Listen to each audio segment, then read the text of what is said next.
Nah, hari ini kita mau belajar satu hal. Topik firman Tuhan pagi hari ini bicara tentang terbaik di antara yang terbaik. Jadi terbaik di antara yang terbaik. 1 Korintus pasalnya yang ke-9. 1 Korintus pasal 9 ayat yang ke-24. 1 Korintus pasal 9 ayat yang ke-24. 1 Korintus pasal 9 ayat 24. Saya baca ayat yang genap. Baca ayat yang ganjil. Ayat 24, demikian bunyi firman Tuhan. Tidak tahukah kamu bahwa dalam gelanggang pertandingan semua peserta turut berlari, tetapi bahwa hanya satu orang saja yang mendapat hadiah. Karena itu larilah begitu rupa sehingga kamu memperolehnya.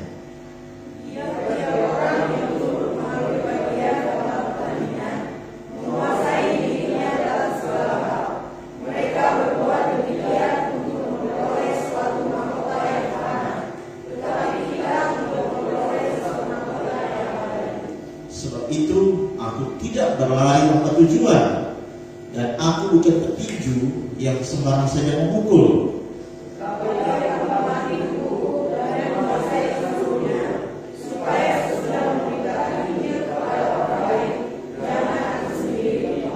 Amin. Saya yakin Anda datang hari ini sudah makan.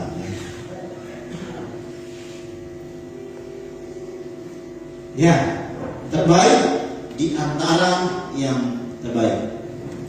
Saudara, kehidupan kita ini, kalau kita melihat kebenaran firman Tuhan, kehidupan kita ini adalah suatu perlombaan.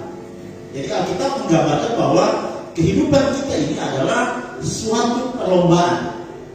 Dan tentunya ketika kita membicarakan tentang berlomba atau sebuah pertandingan, berarti dalam sebuah pertandingan, dalam sebuah perlombaan sudah pasti ada yang harus menjadi juara, ya, harus ada yang menjadi pemenang.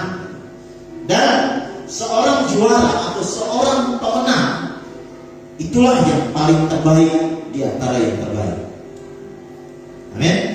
Jadi sekali lagi bahwa Alkitab kalau kita membaca dalam ayat 24 sampai ayat 27 melukis atau menggambarkan kehidupan kita itu sama dengan sebuah pertandingan. Nah, dalam sebuah pertandingan, tentu kalau kita bicara tentang sebuah pertandingan, maka di sini harus ada yang menjadi pemenangnya, harus ada yang menjadi juaranya. Gitu. Nah, seorang juara, seorang pemenang, tentu boleh disebut ya sebagai seorang yang terbaik di antara yang terbaik. Kenapa demikian? Karena yang ikut pertandingan ini, ya, kalau sudah bicara tentang pertandingan, apalagi ini kita ini lagi panas-panasnya dalam hal untuk menyambut Olimpiade, kalau saya tidak salah, ya, yang akan diadakan di Jepang. Meskipun ada banyak pro dan kontra dalam hubungannya dengan pelaksanaan Olimpiade. Nah, dalam sebuah ajang pertandingan internasional, sudah pasti mereka yang akan mengambil bagian dalam sebuah pertandingan tentu adalah orang-orang terbaik yang dimiliki oleh negara-negara yang ambil bagian dalam acara ini. Ya. Dimana kalau kita bicara tentang negara kita, contoh saja bangsa kita, tentu akan ada yang ambil bagian dalam perlombaan yang cukup megah, gitu, ya, yang sangat megah. Nah, apa yang dipersiapkan oleh bangsa kita? Tentu mereka dengan segala daya, dengan segala upaya mereka tentu akan mencari ya, orang-orang yang terbaik yang ada di daerah-daerah ya, di negara kita. Misalnya sebut saja pertandingan memanah. Ya. Tentu untuk bisa mendapat yang terbaik, maka harus diadakan seleksi di setiap daerah. Ya, pertama mungkin desa, baru naik lagi ke kota, baru naik lagi daerah, ya, baru naik lagi ke nasional. Dan yang terbaik itu mereka lah yang akan diputus untuk ambil bagian di dalam sebuah pertandingan event yang besar. Demikian juga negara yang lain pastinya. Ya, mereka juga nggak akan tentu bermasa bodoh. Mereka juga akan mencari orang-orang yang terbaik bagi mereka, supaya dari yang terbaik ini ketika diutus, harapan dari negara yang mengutus ini tentu bisa memperoleh medali emas, bisa menjadi yang terbaik dari antara yang terbaik yang sudah diutus. Ya, saya juga pernah mengambil bagian dalam sebuah pertandingan. Ya.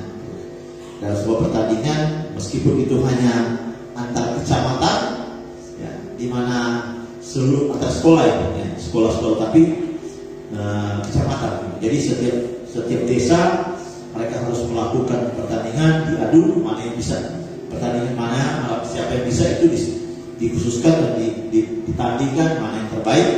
Mereka itulah yang akan ikut ambil bagian dalam pertandingan kecamatan. Jadi kita lihat bahwa terbaik di negara kita belum tentu terbaik secara internasional. Ya, kenapa? Karena secara internasional tentu dari berbagai negara yang terbaik sudah diutus dan itu ditandingkan, sehingga dari yang terbaik akan muncul yang lebih baik lagi pada masa itu.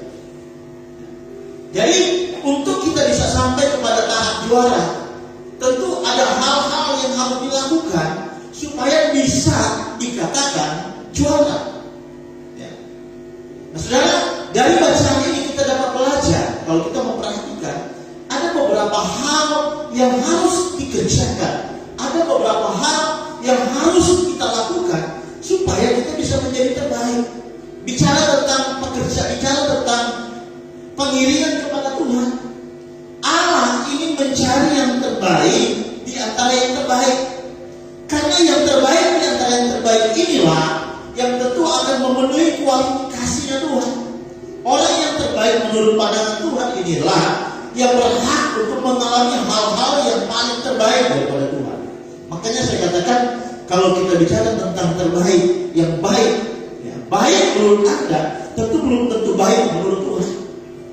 Untuk kita bisa menjadi terbaik menurut Tuhan, tentu ada tahapan demi tahapan yang harus dilakukan oleh kita supaya kita menjadi layak di mata Tuhan.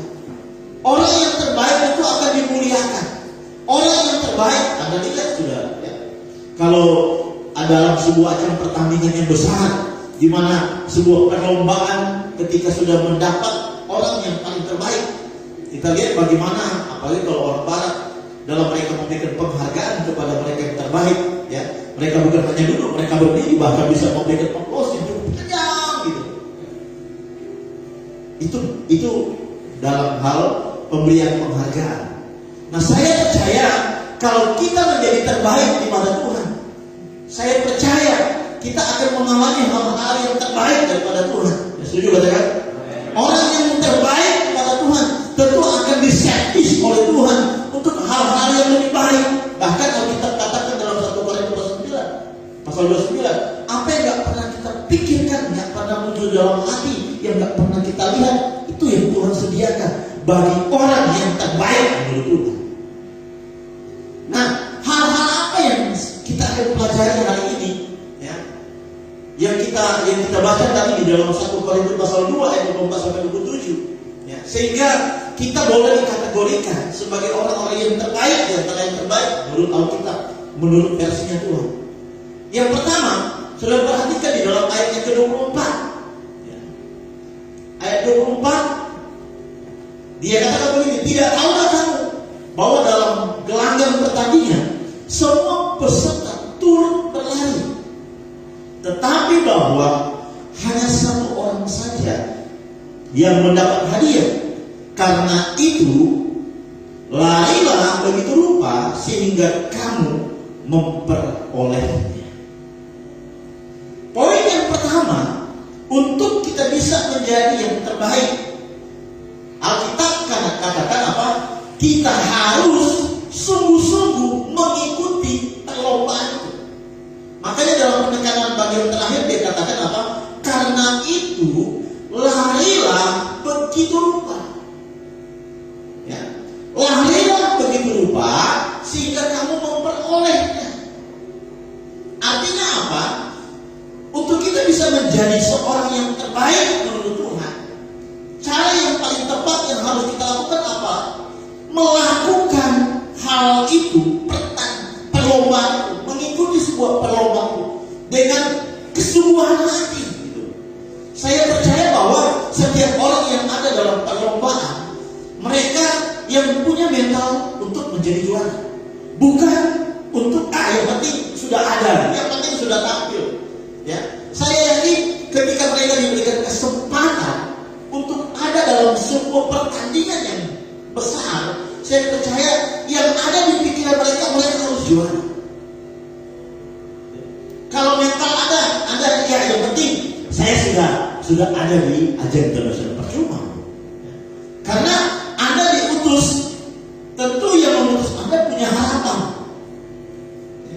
supaya Anda bisa menjadi terbaik dari antara yang terbaik.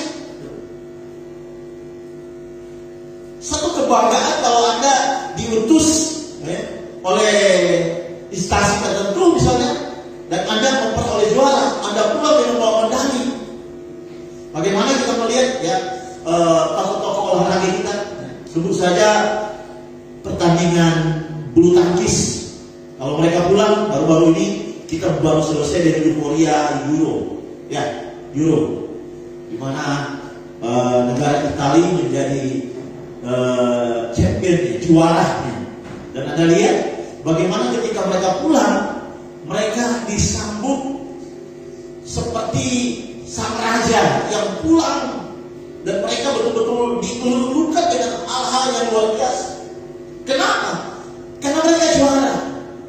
Bagaimana mereka sampai masuk di negara mereka menggunakan bendera, dikalungkan di sini. Kenapa? Karena ada satu kebanggaan yang besar. Maka nggak heran kalau dalam sebuah pertandingan kalau ada yang kalah, mereka menangis sedih. Ya, jarang saya lihat kalau yang kalah di bola mereka ada kebanggaan kalau kalah. Nggak ada. Yang ada sedih. Mereka duduk. Ya. Ada yang gini, pokoknya dengan berbagai macam cara. Kenapa? Karena merasa ya, yang seharusnya yang ada di pikiran mereka. Kenapa mereka sedih? Karena mereka berpikir mereka punya peluang untuk juara. Cuma karena ada mungkin kesalahan saja, ada kesalahan teknis yang mungkin mereka lakukan, apakah itu dari wasitnya mungkin, dari yang jaga gawangnya, dari pemainnya. Jadi nggak ada di sana yang kalah lalu mereka tersenyum. Yang ada pasti mereka sedih. Kenapa? Karena mereka punya pemikiran, mereka berpotensi untuk juara. Sehingga yang kalah, wah begitu luar biasanya gitu. Nah kenapa terjadi? Kenapa mereka bisa juara? Tentu yang juara ini mereka melakukan atau mengikuti perlombaan itu dengan sungguh-sungguh. Alkitab katakan larilah begitu rupa. Larilah begitu rupa. Untuk menjadi seorang juara, untuk menjadi seorang yang terbaik, maka nggak ada cara lain. Anda harus dengan segala daya, dengan segala upayamu, Anda harus lakukan yang terbaik bagi Tuhan. Seorang peserta lomba, ketika mereka berlomba, yang ada di pikiran mereka itu adalah fokus kepada ada yang di depan. Mereka tak peduli lagi dengan yang ada di sekitar. Kalau Anda ingin menjadi terbaik, Anda harus menghindarkan diri untuk melihat kiri kanan. Yang ada itu Anda fokus. Nggak ada orang yang berlari dia larinya begini gitu. Nggak ada orang yang berlari dia begini. Nggak ada orang yang berlari dia memusikkan atribut dari orang-orang yang ada di situ. Yang ada dia fokus dengan dirinya. Kenapa? Karena dia ingin juara. Yang ada di pikirannya, apa yang harus saya buat supaya saya bisa jadi seorang juara. Masalahnya, sudah nggak Anda melakukan hari-hari ini dalam hal iman Anda kepada Tuhan dengan melakukan itu secara sungguh-sungguh? banyak di luar sana mengharapkan yang namanya mujizat pertolongan Tuhan. Tapi sudah nggak engkau melakukan bagianmu untuk menjadi yang terbaik dengan cara yang benar-benar sungguh-sungguh kepada Tuhan? Kalau Anda dalam hal bicara tentang iman, pengiringanmu kepada Tuhan, bicara tentang pujian, bicara tentang penyembahan, lalu Anda hanya sekedar melakukan dengan biasa-biasa saja, ya, hanya sekedar hafalan saja, gitu. Hanya sekedar ikut ambil bagian, oh saya orang Kristen ya harus hadir, gitu.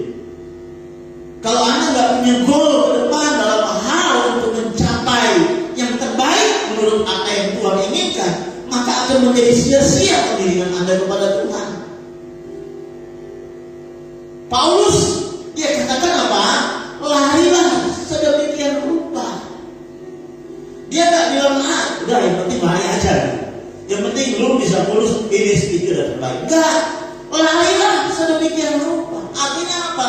Apapun caramu boleh Anda gunakan, yang penting Anda harus jadi juara dalam perlombaan ini. Artinya apa? Dibutuhkan kesungguhan, dibutuhkan keseriusan. Ibrani pasal 21 ayat pasal 12. Kita lihat, ya, apa yang harus dilakukan supaya kita bisa menjadi yang terbaik bagi Tuhan. Ibrani pasal 12 ayat yang pertama, dia bilang begini, karena kita mempunyai banyak saksi, bagaikan awan yang mengelilingi kita, marilah kita menanggalkan semua beban dan dosa yang begitu merintangi kita, dan berlomba dengan tekun dalam perlombaan yang diwajibkan untuk kita. Berlomba dengan tekun. Tekun di sini bicara tentang keseriusan. Tekun di sini bicara tentang fokus. Tekun di sini bicara tentang kesungguhan. Saudara, kalau Anda ingin menjadi seorang juara, menjadi yang terbaik, maka tidak ada cara lain. Segala hal-hal yang membebanimu itu harus Anda tanggalkan. Seorang yang serius, seorang yang sungguh-sungguh ingin menjadi terbaik, maka dia harus menanggalkan hal-hal yang membebani dia. Ya. Makanya akan disayangkan ketika Anda sudah ada di tempat ini, lalu Anda tidak fokus kepada Tuhan. Saya katakan bahwa dalam 1 minggu Tuhan cuma minta berapa hari? 6. Minggu dia cuma minta paling lama kita di sini 2 jam. Tapi kadang dalam jangka waktu yang begitu, kadang ibadah kita lagi, kadang dalam sebuah ibadah, terkadang saya begitu banyak, ada juga yang resah gitu. Resahnya nggak tahu resahnya kenapa. Ya. Anda belum serius dalam hal untuk menjadi yang terbaik bagi Tuhan. Padahal sekali lagi Alkitab sudah menjelaskan bahwa ketika kita mengutamakan Tuhan lebih dari segala-galanya, Anda nggak perlu minta, Anda nggak perlu menjabarkan satu persatu apa yang menjadi pergumulan Anda. Tuhan tahu apa yang menjadi kebutuhanmu. Tuhan tahu apa yang menjadi pergumulanmu. Bagianmu itu adalah nyenangin hati Tuhan. Masalahnya saya mau bilang bahwa ada begitu banyak di antara kita yang nggak fokus dengan Tuhan. Bagaimana Anda bisa menjadi yang terbaik? Nah sekali lagi, untuk menjadi yang terbaik, supaya Anda bisa menjadi seorang juara, ya, yang bisa menyenangkan hati Tuhan, yang bisa menarik perhatian Tuhan, maka mari kita berlarilah dengan begitu rupa, berlari dengan tekun. Tanggalkan beban. Apa yang menjadi persoalanmu? Engkau punya masalah, tinggalkan, jangan bawa masalahmu di gereja. Karena bagian kita itu adalah menyenangkan Tuhan.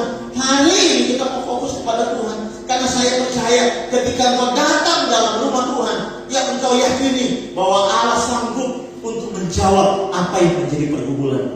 Engkau yakin dan percaya bahwa Dia sanggup untuk melepaskan setiap beban yang ada dalam hidupmu. Bahwa ada satu keyakinan bahwa Dia sanggup untuk memberikan yang terbaik dari apa yang kau kumpulkan akhir-akhir ini. Tapi bagaimana Allah bisa bekerja kalau hari-hari ini justru dalam hal pujian penyembahan Anda masih tidak fokus gitu. pernah lihat motor GP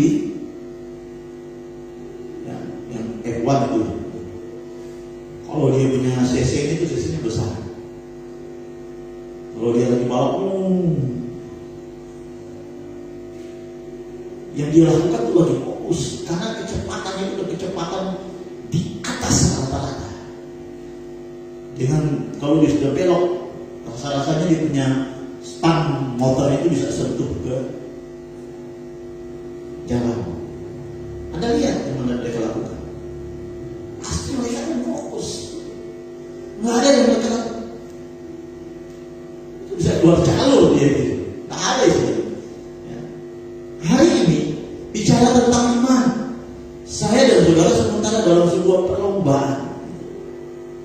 Maka mari, supaya pengiringanmu kepada Tuhan nggak sia-sia, mari kita berlari dengan sedemikian rupa, tanpa ada yang membebani. Ya. Saya memberikan satu dorongan kepada jemaat. Ya. Mari, apapun yang menjadi pergumulanmu akhir-akhir ini, ketika engkau datang kepada Tuhan, yang harus Anda pikirkan bahwa Dia sanggup. Amin. Dia sanggup, apapun yang menjadi persoalan, Dia sanggup. Dia sanggup memberikan apa yang menjadi pergumulanmu. Dia sanggup menyembuhkan segala penyakit. Dia sanggup membawa engkau keluar dari jalan buntu. Dia sanggup karena Dia adalah Allah yang mampu melakukan di luar dari apa yang kita pikirkan. Jadi hal yang pertama, untuk kita bisa menjadi yang terbaik, mari kita melakukan hal itu dengan kesungguhan kepada Tuhan. Amin. Yang kedua, kita lihat dalam ayat yang ke-25. Ayat 25 di bawah ini. Tiap-tiap orang yang turut mengambil bagian dalam pertandingan menguasai, garis bawah ini, menguasai dirinya dalam segala hal.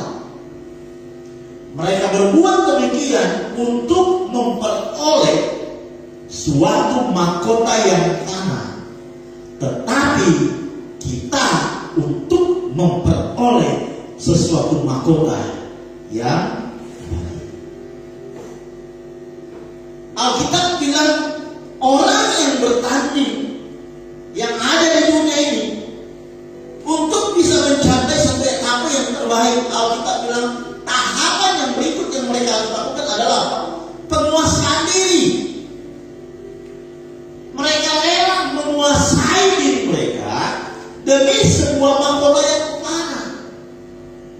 Sama halnya dalam hal iman. Untuk kita bisa memperoleh mahkota keselamatan, maka nggak ada cara lain yang harus Anda lakukan supaya Anda bisa menjadi yang terbaik adalah apa? Menguasai diri Anda.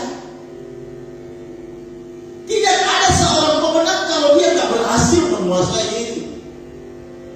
Penguasaan diri itu adalah hal yang terpenting, bahkan kunci untuk kita bisa menjadi yang terbaik menurut apa yang diinginkan oleh Tuhan. Saudara, bagaimana cara terbaik untuk kita menguasai diri? Ya. Saudara, kita lihat, saudara, ya, kalau Anda dalam sebuah perlombaan, ya, sebut saja, saya kadang kalau saya nonton, saya suka nonton tinju, ya, apalagi yang taruh bebas, ya yang pakai, ya, jadi semua dipunya, bisa pakai ini, bisa pakai sampai berdarah-darah. Gitu. Kebanyakan kadang yang kalah itu kebanyakan yang kalah, kalau saya perhatikan itu adalah orang-orang yang gagal dalam hal penguasaan diri. Kalau dia sudah tampil kadang suka ya, kadang ada bahasa-bahasa makian, ya kan? Ya. Pokoknya segala hal-hal kata-kata yang mengintimidasi lawan, dan akhirnya orang yang bicara kasar itu yang merasa ini cuma diam.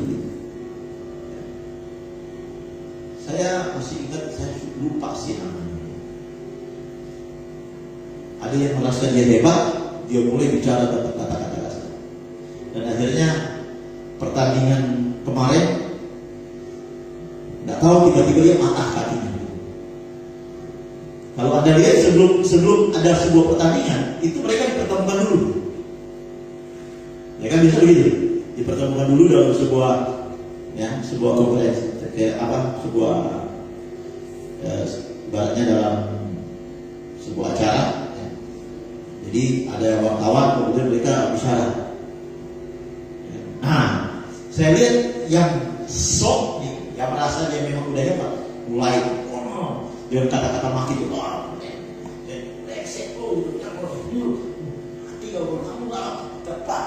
yang satu ini cuma diam gitu. Ada beberapa kali sebuah pertanyaan begini, dan akhirnya pada waktu pertandingan apa yang terjadi? Sebetulnya dia nggak dipukul di situ, ya, karena yang ikut tanding ini dia nggak fokus di kaki, yang dia fokusnya adalah pukul di situ supaya KO, itu yang dia pikir kan. Nggak ada yang pukul di kaki, pasti KO, nggak ada. Tapi entah gimana tiba-tiba kakinya patah gitu, patah di bagian gelangan kaki, patah jatuh, akhirnya kesempatan di bawah, orang sincu. Makanya saya lihat ini orang-orang nggak fokus gitu. Nah yang satu ini dia dulu dia pikir masalah. Dia orang aja, nanti aja, kita lihat aja. Seorang pemenang adalah orang yang benar-benar harus ada dalam tahapan penguasaan diri. Kalau kita nggak ada dalam penguasaan diri, maka sulit untuk Anda bisa tampil sebagai yang terbaik di antara yang terbaik. Nah, bagaimana caranya yang terbaik untuk kita bisa menguasai diri kita? Langkah pertama untuk kita bisa menguasai diri kita, yang pertama adalah apa? Akuilah masalahnya. Orang yang bisa menguasai diri adalah orang yang bisa mengakui masalahnya. Sekali lagi, tahapan pertama untuk kita bisa menjadi seorang yang bisa menguasai diri adalah mengakui masalah kita. Alkitab katakan dalam Yakobus pasal 1, Yakobus pasal 1 ayat 14, dia bilang begini: tiap-tiap orang dicobai oleh keinginannya sendiri, karena ia diseret dan dipikat olehnya. Alkitab katakan tiap-tiap orang itu dicobai oleh keinginannya sendiri, karena ia diseret dan dipikat olehnya. Artinya apa? Saudara, kerap kali kita, perhatikan, kerap kali kita terlalu memaksakan kehendak untuk melakukan sesuatu bukan karena apa yang Tuhan mau, bukan karena apa yang Tuhan inginkan, tetapi karena itu yang kita inginkan. Ya. Jadi kerap kali saya dan saudara melakukan sesuatu, bahkan terlalu memaksa untuk melakukan sesuatu yang sebetulnya hal itu belum tentu yang Tuhan inginkan, tetapi Anda tetap paksa untuk lakukan karena itu yang Anda inginkan. Betul? Saya tak pernah. Ya. Pernah tak ada dalam kondisi ini? Parahnya lagi, terkadang apa yang kita lakukan, ya, apa yang akan kita lakukan itu sebetulnya itu nggak cocok dengan kita, nggak pas dengan kita. Ya. Tetapi tetap kita laksanakan, dipaksakan untuk kita lakukan. Kenapa? Karena udah terlanjur suka, udah terlanjur sayang gitu loh. Ya, udah terlanjur cinta, kita lakukan. Nah, saudara, ada begitu banyak di antara kita yang ada dalam kondisi seperti ini. Kalau Anda ada dalam posisi ini, maka Anda tidak dalam posisi dalam penguasaan diri. Orang yang terlalu memaksakan apa yang dia ingini, itu tidak dalam kondisi dalam penguasaan diri. Makanya kita katakan jelas, tiap orang itu dicobai oleh keinginannya. Anda bayangkan kalau Anda tidak ada dalam kondisi atau dalam satu posisi untuk menguasai diri. Ya. Makanya nggak heran terkadang ketika apa yang kita udah dapat, kita udah raih, kita cepat bosan gitu. Ya kan? Ada teman saya, contoh begini. Ada teman saya, tiba-tiba kita berkunjung ke satu gembala senior. Dan apa yang terjadi? Jadi di situ dalam sebuah percakapan kita ngobrol, ya, setelah kita ngobrol, waktunya kita akan pulang. Nah, domba pendeta ini memberikan kita baju. Jadi tunggu kan, semua keluar dia. Tiba-tiba dia keluar bawa kotak dan pikir dapat kado. Kita sambil kecil, kayak biasa lah kalau kita dapat kado. Tunggu dulu, jadi pas dia masuk kita menang. Tuh, untung kita datang. Kalau tak datang, dia suka. Kalau namanya dapat kado siapa tak suka, gitu kan? Jadi setelah kita duduk, dia keluarkan sebuah baju. Misalnya dia tanya sama saya, Yonas, kamu sudah? Setelah keluar baju itu, memang baju itu kesukaan saya, gitu. Warnanya, gitu. Bukan baju, warnanya itu memang warna favorit saya. Favorit saya, gitu. Oh suka om, saya suka. Ini coba. Jadi waktu saya pakai baju itu, coba. Kancingnya susah masuk.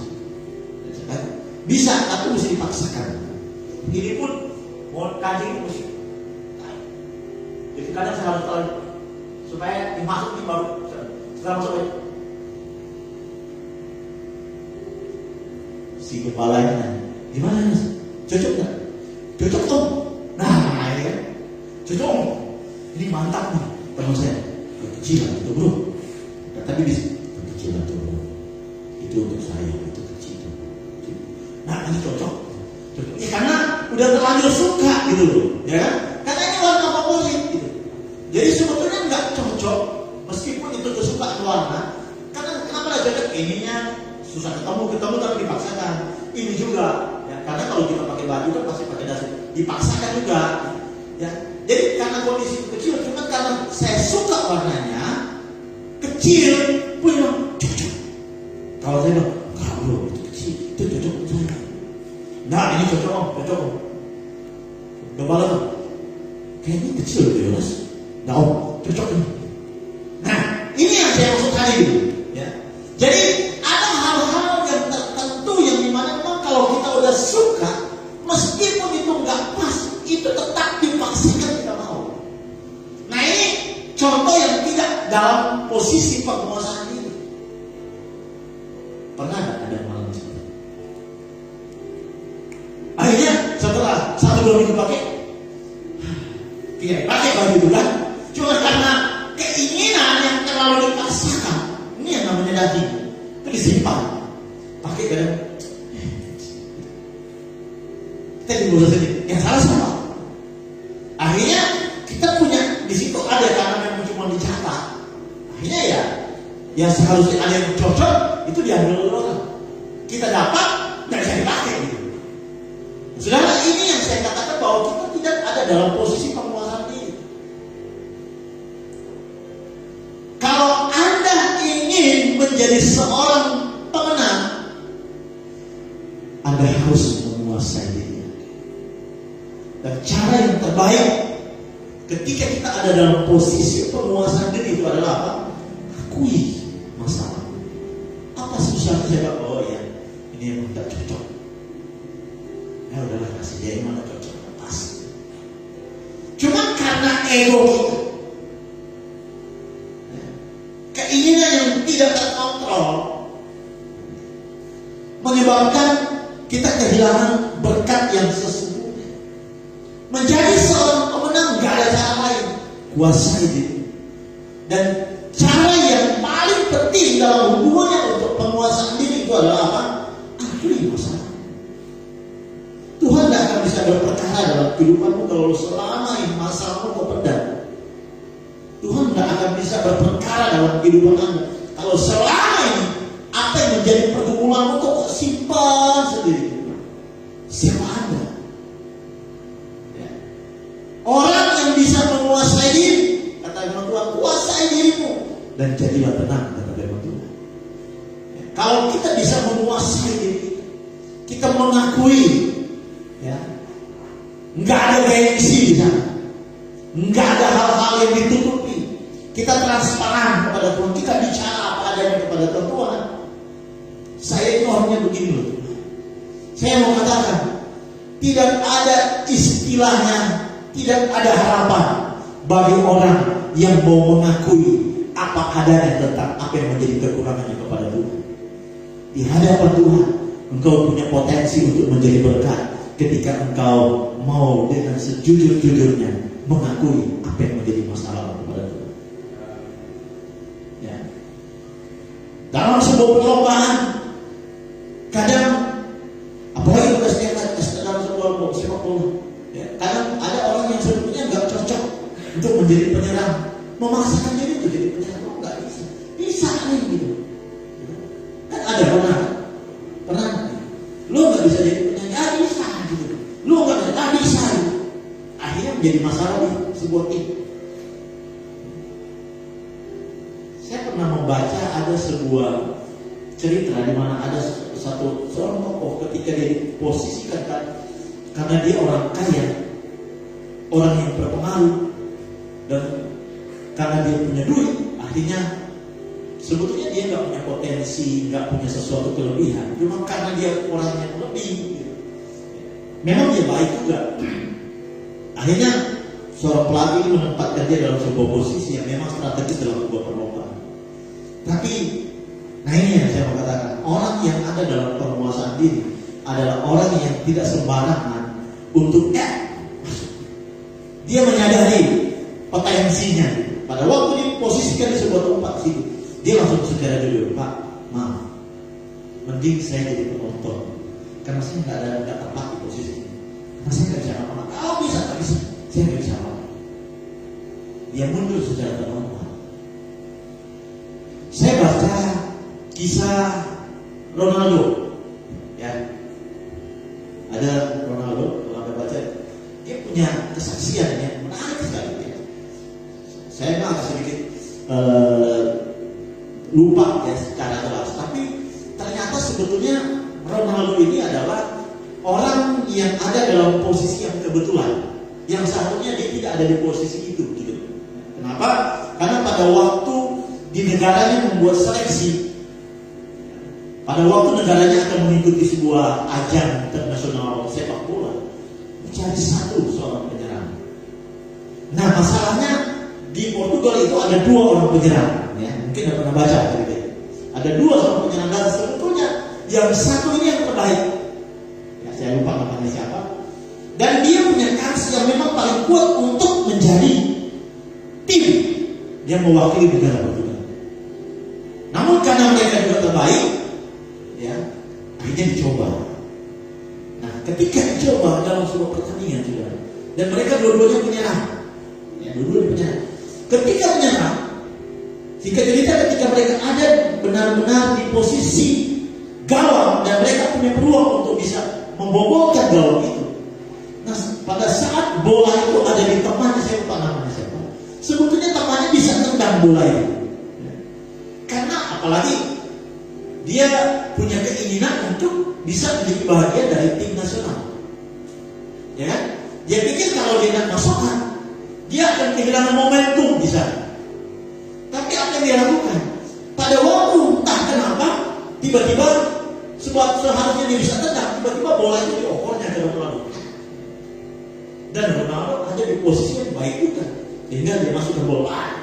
Nah, gol itu ternyata menentukan, akhirnya membuatlah sebuah keputusan Ronaldo yang masuk di tim nasional perwakilan dari Portugal. Selepas itu, nama siapa namanya saya lupa, nanti Anda coba googling saja, dia pasti keluar. Dan dia terkesan dilupakan.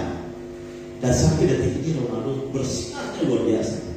Nah, apa yang terjadi? Selang beberapa tahun kemudian, tiba-tiba, ya, entah kenapa ada seorang wartawan ketemu dengan yang terlupakan. Ternyata yang terlupakan ini, ya memang dia bukan menjadi perwakilan negara, tetapi dia menjadi orang yang kaya. Kekayaannya luar biasa di negara ini. Sehingga ditanya, karena dia sebetulnya orang yang tidak punya penghasilan. Saking penasaran, lu kok bisa? Lu gak ada pekerjaan, ya. Lu termasuk ya dibuang dari tim karena kok bisa, dari mana? bertanding hasil dari kekayaan gadget. Ternyata selama ini dia dibiayai oleh Ronaldo. Ronaldo tidak pernah melupakan kebaikannya. Jadi setiap kali dia dapat hadiah, dia itu selalu dikirim ke orang. Bahkan sampai detik itu dikirim gitu. Dia bilang, saya bisa begini karena Ronaldo. Kok bisa? Jadi ditanya juga, kok bisa kamu? Ronaldo menjawab, saya bisa ada sampai hari ini, bisa jadi pemain nomor 1 yang kedua itu gara-gara ini. Kalau nggak dia, saya nggak ada di sini. Nah kita lihat, artinya yang saya wakili penguasaan diri dari si yang saya tidak tahu namanya tadi. Seharusnya mungkin dia bisa memaksakan diri untuk, tapi karena dia tidak ada dalam posisi yang tepat. Kalau sekarang kan, kalau saya lihat saudara di sebuah pertandingan, kalau mereka udah punya nama, maka apapun mereka akan buat supaya bisa terkenal, gitu kan? Sebut saja kayak Prancis itu kan orang-orangnya semua orang terkenal semua. Jadi semua punya ambisi untuk gol. Akhirnya ya resikonya ya seperti ini. Nah seperti tadi kan itu tidak bisa akhirnya diokor. Meskipun dia harus kehilangan kesempatan untuk menjadi pemain dari Portugal tim nasional, tapi tidak masalah, baginya dia puas karena dia sudah melakukan bagiannya. Saudara, mari dibutuhkan penguasaan diri untuk kita bisa berperan bagi Tuhan. Dibutuhkan penguasaan diri supaya kau bisa bersinar bagi Tuhan. Dibutuhkan penguasaan diri supaya Anda bisa menjadi yang terbaik di antara yang terbaik. Amin. Yang kedua, supaya kita bisa menguasai diri, ya selain kita harus mengakui kelemahan kita. Yang kedua, lupakan apa yang ada di belakang Anda, atau lupakan masa lalu Anda. Orang yang menguasai diri adalah orang yang melupakan masa lalunya, melupakan apa yang ada di belakang dia. Filipi pasal 3 ayat 13 dan 14 dia bilang apa? Saudara-saudara, aku sendiri tidak menganggap bahwa aku telah menangkapnya, tetapi ini yang kulakukan. Aku melupakan apa yang ada di belakangku dan mengarahkan diri kepada apa yang ada di hadapanku. Ayat 14. Dan berlari-lari kepada tujuan untuk memperoleh hadiah, yaitu panggilan surgawi dari Allah dalam Kristus Yesus. Perhatikan, Tuhan mau berkata bahwa sekali Anda gagal, sekali Anda gagal, bukan berarti Anda akan selalu gagal. Tangkap pesannya. Tuhan ini memberitahukan kepada kita bahwa sekali kita gagal bukan berarti kita akan gagal terus-menerus.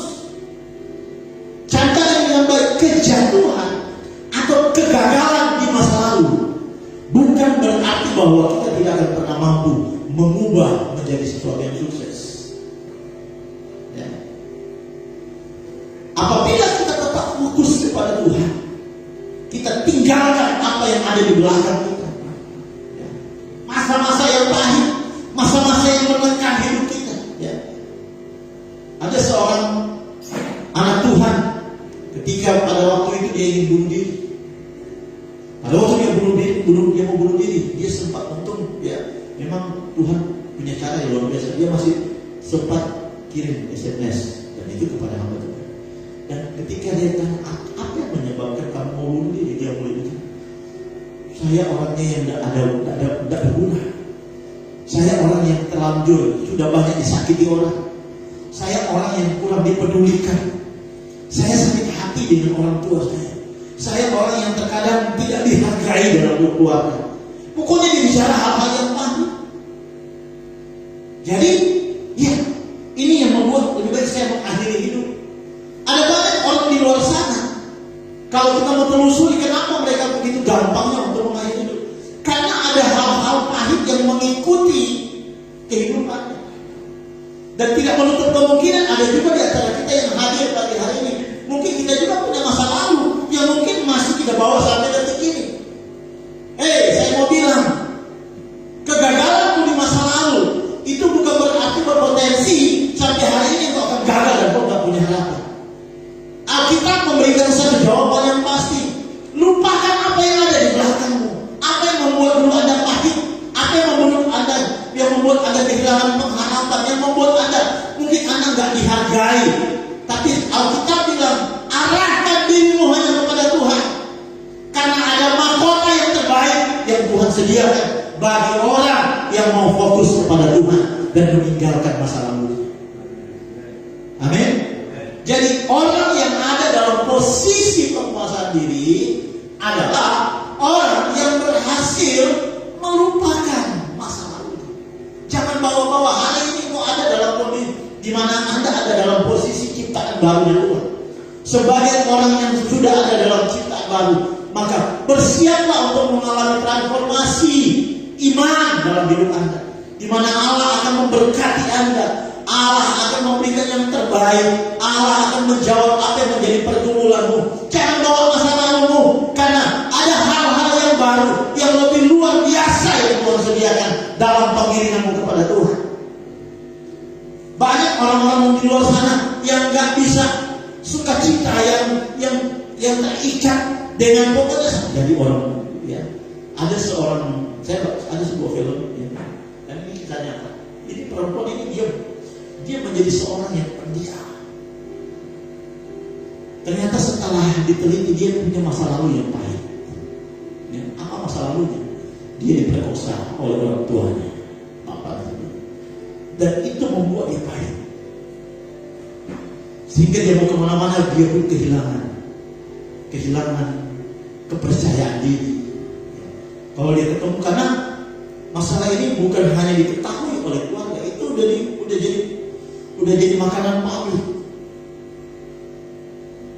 Dan apa yang membuat dia menjadi kehilangan kepercayaan diri? Ketemu orang pun jadi penakut. Dia menyembunyikan diri gitu. Selama beberapa tahun, bahkan ada puluhan tahun, dia mengurung diri. Akhirnya ada teman dia ketemu seorang cowok, ya, mungkin kasih harapan sama dia. Ini film Kristen, ya, saya lupa judulnya nanti. Itu bagus sekali filmnya. Ya, kisahnya tahu. Akhirnya cowok ini kasih pengharapan ke dia dan muncul percaya diri. Tetapi ternyata untuk dia bangkit dari kehidupan yang lama itu bukan segampang seperti apa yang kita pikirkan. Bayangkan pada waktu dia keluar, lihat matahari saja dia kayak ada lihat hantu. Kenapa? Karena selama ini dia mengurung diri di dalam posisi yang gelap. Tapi bukan berarti tidak ada harapan. Dia tetap berjuang, dan ialah pacarnya pun tetap memberikan motivasi yang baik, kasih firman, kasih dukungan, doa, dan itu membuat dia semakin kuat dan bangkit, dan dia menjadi seorang penginjil yang hebat dan luar biasa. Kisah ini terinspirasi seorang hamba Tuhan yang bernama siapa tuh yang sering muncul di Jusmir. Sama gitu. Jadi siapa bilang kalau yang punya masa lalu yang gelap tidak ada harapan? Kita punya harapan. Yang penting hari ini posisikan diri untuk melihat kepada Tuhan. Tinggalkan masa lalu Anda. Karena ada harapan yang besar yang Tuhan sediakan bagi orang-orang yang mau fokus hanya kepada Tuhan. Yang ketiga, bagaimana caranya untuk menguasai diri? Cara yang terbaik untuk menguasai selain kita harus melupakan masa lalu kita, apa yang ada di belakang ini. Yang ketiga, berkatalah kepada perasaan Anda. Bicara kepada perasaan Anda. Saudara, apakah Anda mau membiarkan mood Anda mengendalikan Anda hari-hari ini? Allah tidak ingin Anda dikuasai oleh mood Anda, oleh perasaan Anda. Tapi yang Allah mau, Anda yang harus menguasai mood Anda. Amin. Banyak kita menjadi kehilangan pede karena kenapa? Kita terlalu dikuasai oleh mood kita, oleh perasaan kita. Yang Allah ingin, yang Dia mau adalah kita yang harus menguasai perasaan kita. Kita yang harus menjadi tuan atas perasaan kita. Jangan perasaan kita dikendalikan oleh hubungan kita sendiri. Pemazmur dia bicara di dalam Mazmur pasal 103 ayat 2, dia bilang apa? Pujilah Tuhan hai jiwaku, dan janganlah lupakan segala kebaikannya. Mazmur pasal 116 ayat yang ke-7.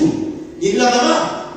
Kembalilah tenang, hai jiwaku, sebab Tuhan telah berbuat baik kepadamu. Artinya apa? Pemazmur tidak sedikit pun membiarkan dirinya dikuasai oleh perasaan dia, tetapi dia betul-betul memegang kendali akan seluruh perasaannya untuk dibawa tunduk hanya kepada Tuhan. Ya. Jadi jangan sampai. Jadi apa yang harus kita lakukan? Orang yang menguasai diri adalah orang yang berani berkata kepada perasaannya, jadilah tenang. Jangan bawa perasaanmu. Anda punya potensi untuk melayani Tuhan, bawa kepada Tuhan. Jangan dikendalikan oleh mood Anda. Saya belum waktunya. Saya masih begini. Saya lagi begini. Saya lagi sibuk. Tunggu Anda di rumah sakit, baru Anda mau melayani. Setelah dari rumah sakit, oh Tuhan, aku mau melayani Tuhan. Udah pakai takut lagi. Gini aja. Saya tanya. Sibuk saya. Sorry. Masih banyak. Ayo, lihat di sini. Aduh, suara saya sesak. Nggak bisa keluar. Tapi kalau di rumah lagi mandi. Oh Tuhan. Apa lagi sih? Kalau cuma mandi, buat benar suaranya. Kalau ke Tuhan, giliran suara-suara. Tuhan, tolong saya mau menyerahkan Tuhan. Banyak orang sudah dalam kondisi kritis baru sadar. Hei, Tuhan tak butuh yang kritis, yang Tuhan butuh yang sehat hari-hari ini. Jadi jangan menyalahkan diri kalau Anda sudah ada dalam kondisi kritis. Baru Tuhan tak butuh yang itu. Yang Tuhan butuh hari ini. Makanya selagi ada kesempatan, mari kita memberi yang terbaik bagi Tuhan. Kuasai mood Anda. Amin. Kuasai dan percaya. Kalau Anda bisa menguasai perasaan Anda, berkata kepada perasaan Anda, bicara kepada perasaan Anda, bawa untuk tunduk di atas kedaulatan Tuhan. Lihat, Tuhan akan mengerjakan yang terbaik ya, dalam kehidupan Anda. Terakhir, bagaimana cara menguasai diri supaya Anda bisa menjadi seorang yang terbaik? Percayalah, Anda bisa berubah. Amin. Ini poin yang paling penting. Percayalah bahwa Anda bisa berubah. Saudara, buah roh itu dimulai dari dalam pikiran Anda. Itu buah roh. Sekali lagi, buah roh itu dimulai dalam pikiran Anda. Oleh karena itu, Anda harus menabur banyak-banyak firman Tuhan dalam pikiran. Ya. Mau jadi apa Anda itu tergantung pikiran. Maka supaya pikiran Anda harus menjadi yang terbaik, tabur banyak firman di dalam pikiran. Kenapa? Karena cara kita berpikir itu sangat menentukan perasaan kita. Betul? Cara Anda berpikir itu sangat menentukan perasaan. Dan perasaan kita itu sangat menentukan tindakan Anda. Nah, ini hal yang paling penting. Sekali lagi, buah roh itu dimulai dari pikiran. Supaya pikiran kita bisa menjadi excellent, yang terbaik bagi Tuhan, maka nggak ada cara lain. Tabur banyak firman. Ya, dengan firman Tuhan lagi, terima. Tahu di dalam pikiran. Kenapa pikiran ini harus ditabur dulu? Karena pikiran kita itu sangat menentukan perasaan. Kalau pikiran ini susah. Nah, perasaan kita pasti gitu loh. Ada nggak? Ya, memang udah susah. Tapi ada nggak? Ada nggak? Ada nggak? Tapi muka Anda bersedih.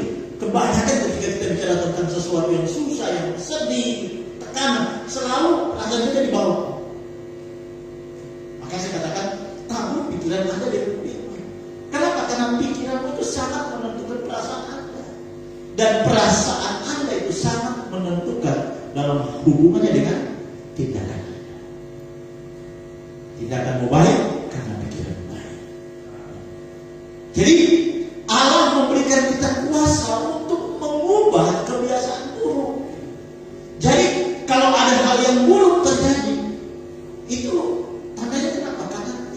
adanya firman. Tidak mungkin kalau Anda dipenuhi dengan firman lalu muncul sesuatu yang buruk. Nah, selalu yang gelap kalah dengan yang terang. Amin. Nah, ada gelap menang oleh karena terang. Di mana ada terang, gelap itu pasti pergi. Di mana ada terang, kegelapan yang gelap gulita yang pekat pun ketika muncul terang pasti pergi kalau ada terang. Makanya percaya. Kalau hari-hari itu berkata, oh saya tidak ada guna, oh saya tidak mungkin, oh saya tidak bisa. Sesuatu yang ada yang buruk dalam kehidupan itu, jangan kau berkata bahwa itu tidak bisa diubah. Katakan bahwa Anda bisa berubah. Itu penguasa diri.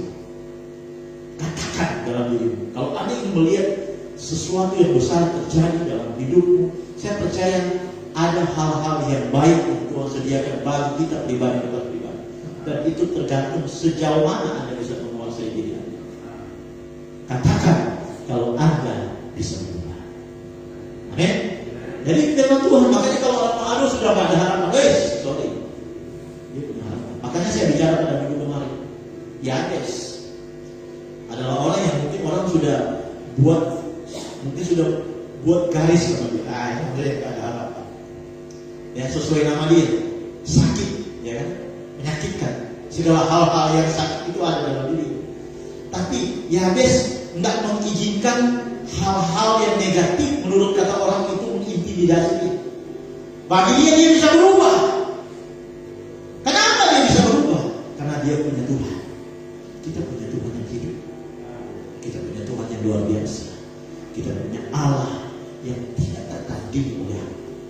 Dan dia mampu melakukan dan dia mampu menebus sampai ke titik-titik yang tidak bisa ditebus oleh siapapun. Itulah Allah. Maka mari kuasai dirimu dan jadilah tenang. Jika kita bisa menguasai diri kita, maka percaya hal yang terbaik akan Tuhan nyatakan dalam kehidupan. Amin. Dan yang paling terakhir, tadi kan penguasaan diri ada 4 poin. Nah yang ketiga, cara supaya kita bisa menjadi yang terbaik yang ketiga, ayat yang ke-25 dalam pasal yang ke-9, masih dalam pasal yang ke-9 ayat 25. Dia bilang begini, tetapi tiap-tiap orang yang terus mengambil bagian dalam pertandingan menguasai dirinya dalam segala hal, mereka berbuat demikian untuk memperoleh suatu mahkota yang fana, tetapi kita untuk memperoleh satu mahkota yang abadi. Artinya apa? Yang ketiga, kita harus mengarahkan pandangan kita kepada mahkota. Mau jadi yang terbaik, fokus kepada mahkota. Ya. Anda pernah lihat ada olahraga yang ekstrim yang dibuat oleh orang Barat itu memang di mana mereka harus tidur di hutan. Ya. Kenapa? Karena mereka fear factor, nonton film itu ya kan? Di mana mereka ditantang, ada yang harus naik, ada yang harus tidur di lendir-lendir, ada yang ditantang makan. Orang malu bilang kaki saya ini, saya nggak tahu seimbang apa kali. Dipan, kan? Ada yang harus tidur di kalajengki demi untuk hadiah $50, ya $50 atau $50.000. Anda bayangkan itu $50.000. Saya nggak tahu apa. Kenapa mereka lakukan? Karena mereka fokus di duitnya, hadiahnya, gitu. Mereka rela melakukan hal yang bagi mereka menantang ketakutan mereka demi untuk sebuah hadiah. Saudara, mari kita fokus ke mahkota yang Tuhan sediakan. Karena mahkota itu pada saat dinilai dengan materi yang berpegang. Ya. Kita boleh kehilangan keuangan yang kita miliki, keuntungan, omset itu, tapi jangan kehilangan mahkota. Kalau Anda kehilangan mahkota, sakit, saudara. Anda kehilangan mahkota, Anda kerugian besar. Anda boleh ngakak ketawa hari ini karena Anda bisa menikmati, ya Anda punya sesuatu yang besar mungkin. Tapi apalah artinya kalau Anda sudah kehilangan mahkota? Sakit, saya mengatakan. Anda boleh senang, ya. Tapi kalau Anda kehilangan mahkota, pas Tuhan datang, merintih. Makanya mari fokus kepada mahkota. Kalau kita fokus kepada mahkota, maka saya percaya Anda akan berlari dengan begitu rupa demi mahkota yang Tuhan sudah sediakan bagi setiap orang yang percaya.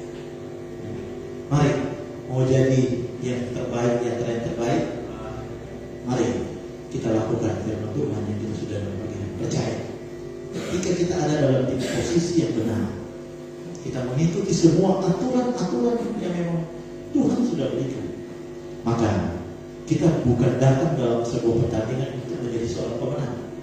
Perhatikan, kalau kita mengikuti semua aturan yang Tuhan sudah buat, maka kita bukan datang untuk menjadi seorang pemenang, tapi kita datang karena kita yang adalah pemenangnya. Amin. Kita bukan datang untuk menjadi seorang pemenang, beda. Datang untuk menjadi seorang pemenang dengan datang karena kita adalah pemenang, itu dua hal yang berbeda. Ya. Kalau kita datang untuk menjadi seorang pemenang, berarti ada sesuatu yang harus kita lakukan. Ya. Tetapi kalau kita datang karena kita adalah seorang pemenang, iblis lihat pun dia pemenang. Gitu. Ya. Iblis lihat pun dia nggak bisa bawa ngapa-ngapain. Kenapa? Karena kita memang adalah seorang pemenang. Ya. Jadi mari, tidak ada cara lain. Fokuslah kepada apa yang Tuhan sediakan dan percaya pengiringanmu tidak akan sia-sia. Mari kita berikan kepala kita.